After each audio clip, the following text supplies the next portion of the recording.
again. My name's Gabe Zollner. You know, if you watched me earlier on, I've made a number of videos, and I believe I touched on this topic more than once. And this is during the presidential campaign, before Donald Trump became the front runner. This is when those 16 various individuals, some of them were senators, some of them were congressmen, some of them were just ordinary citizens.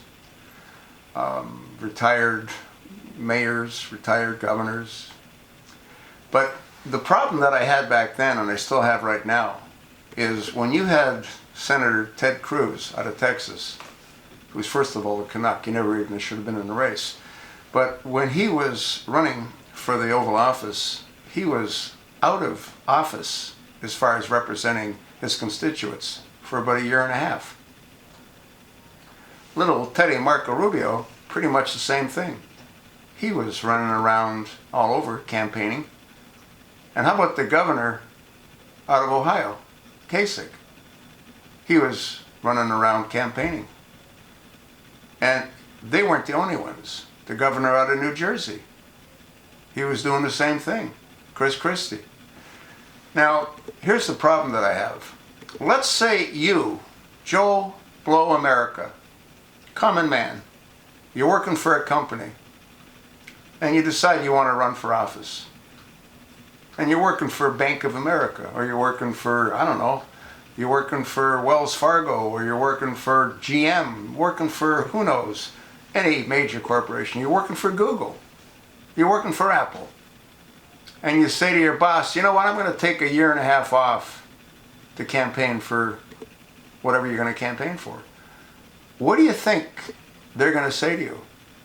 Well, they're going to say, go have fun. Here's your pink slip. That's what they're going to say to you.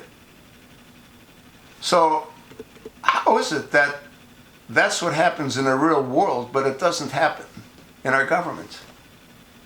Marco Rubio got his $175,400 or whatever the hell it is dollars running around campaigning. Teddy Cruz, who was a Canuck for God's sake, he didn't give up his Canadian citizenship until 2014, and he was a senator in the U.S. Senate in 2012. What sense does that make? How about Bobby Jindal? You know? I mean, all these guys are running around.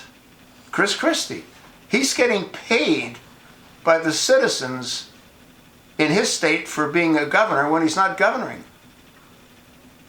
And Teddy Cruz is getting paid as a senator when he's not functioning as a senator. And same with Marco Rubio. Don't you think there's a real disconnect here? Don't you think we've got a real problem with our government? If these guys want to run, good luck to you.